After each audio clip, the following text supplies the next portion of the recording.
Life was good as a child. It was good, but it was lonely too because my mom worked, and so I was always at home basically by myself. Things started to change when I got 16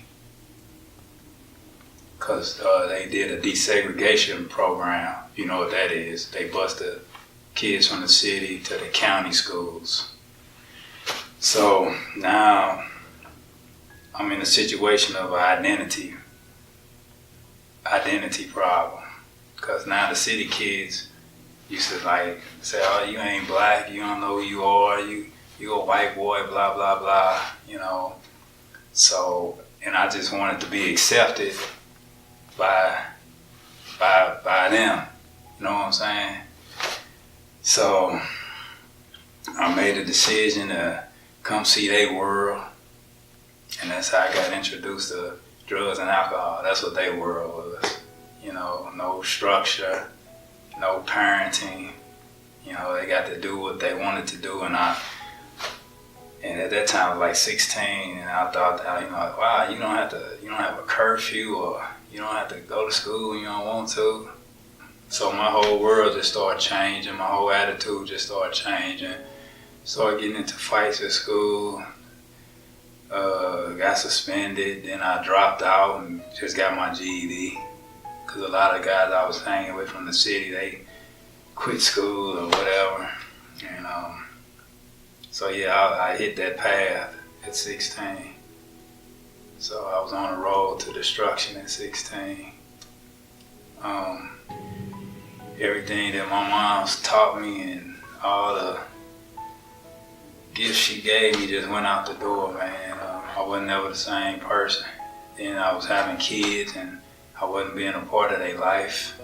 You know, I ended up having 6 kids and I wasn't a part of none of their lives. Cause by that time I was just wanted to get high, man. Then at that time also just, you know, they was like in the way. So I didn't accept responsibility, didn't accept ownership. Then it just led me to criminal activity, and caught my first case, I think in like 1992 or 3, I want to say that. Then the last case I caught, judge sentenced me to 18 years in the Department of Corrections, 85%. So that's what ended my drug run. And as I was in prison, I was mad at God for like 5 years. I was like blaming him, and like, you know, if you would have just took this addiction away when I was praying all those years, I wouldn't be in this position. You know, you're supposed to be able to do this and do that. And so I was really angry, and I was just asking him to just take me out, man. Just take me out, because I can't do no 18 years. I said, I'm not going to be able to do this time. So I'll be an old man when I get out, you know. So I got through it, and I went through a lot of guilt and shame and not forgiving myself, and guilt for hurting others, especially my mom, man. My whole addiction took the biggest toll on her because she was the closest to me, and we've been together since I was born. Before I was born, I knew I wanted to go to a program. I wanted to go to a program, preferably a Christian program, because I didn't know if I knew how to. I didn't think I could live out here on my own, you know. So I've been locked up for like 16 years. So all I know is prison. And I know I watched the world change. While, you know, I watched TV and watched the news and all that. I watched everything just change, totally change. So I didn't think I could live out here. And so the parole officer had some applications for different places. You know, so I just started filling them out. Victory Mission was one of them. So before I got out, didn't nobody call. So So I'm like, man, I ain't heard nothing. So something told me to go talk to my PO. And I asked him, man, you ain't heard nothing from nobody? And he said, no.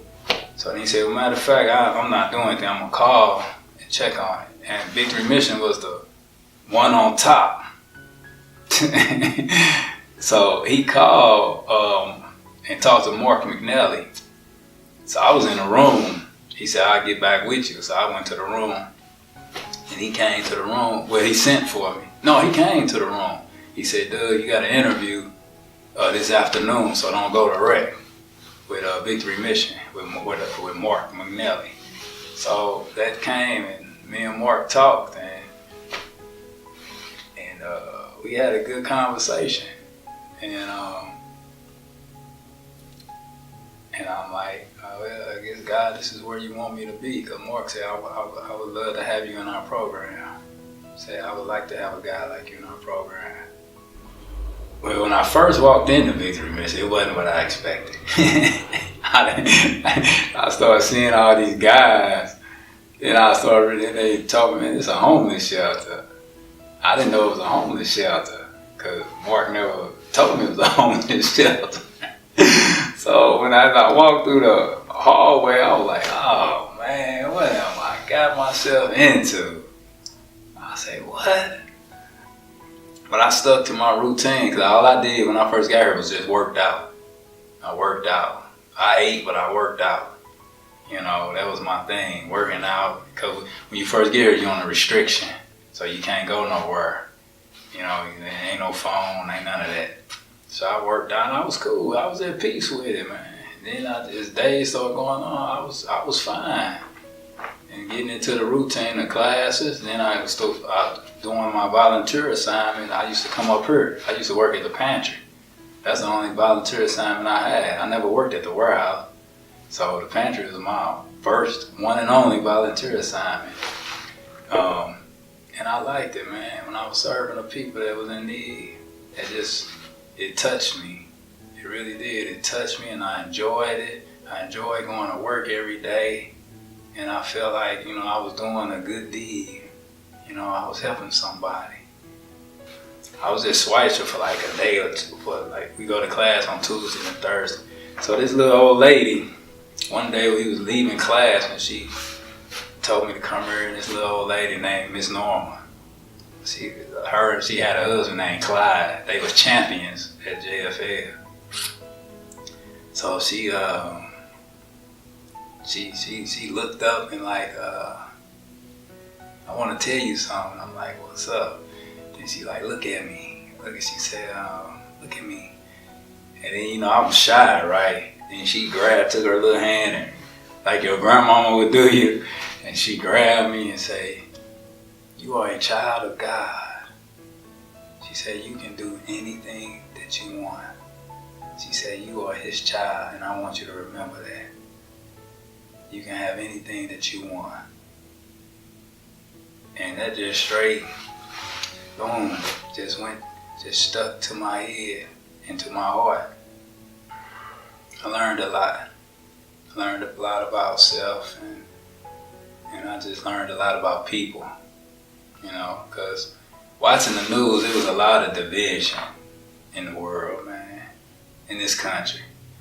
And so, and if you watch nightly news, you wouldn't even want to come out to this, you know, and that's how I felt. I was like, man, people are just evil, you know, I don't know if I'm going to survive out here, you know, but when I got the Victory Mission and the people that Mark surrounded me with,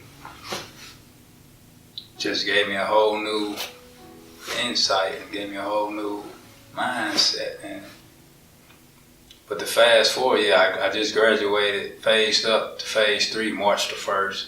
We had graduation night, and I moved out of Victory Mission and moved into my own apartment out on the east side.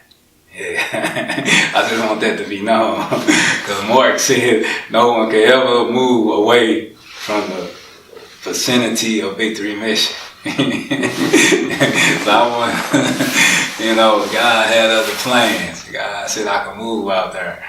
But yeah, me and him, he kept telling me no, because I always say, Mark, I want to move on the east side, man. I don't want to live in the hood. It's all good, man. I mean, life is good. God has kept his promises and been faithful with me, man. And I've been faithful with him, you know. I still stay involved, try to stay involved with the mission as much as I can, you know. I like to do different events, you know, to represent restoration, you know, because I love restoration, man. You know, ain't nothing like it. God restored the heart. It's about the heart. That's the meaning of restoration. It's not about a lot of guys left restoration because they got that job. So they thought that was the end, the be all end, you know what I'm saying? That was it. I got a job, now I can make it. But it's more to it than that. It's about this. It's about changing this and change this. So you don't have to go back there. You know, all I see is forward. You know, in one scripture it says, seek ye first the kingdom of God and all things shall be added to you. You know, I live by that scripture. God put people in your lives to direct you. You know, you have to increase your knowledge. You know what I'm saying? You got to learn. And it's best to learn from counselors and mentors, and you know what I'm saying? And so that's what he put in my life. That's what Victory Mission did, man. It gave me a whole new lifeline. You know, it showed me a whole different, from the way I was thinking, it gave me a new thinking, a new thought. And now I can see it, and it's transforming. You know what I'm saying? They love, man. And they real. They love you and they real, man. And they care about your existence. They don't care where you been or what you done. They just want to see you succeed in this life, man. And ever since I've been in this program, every employee has shown me love, man, for real. And I never felt out of place. I've always felt comfortable here.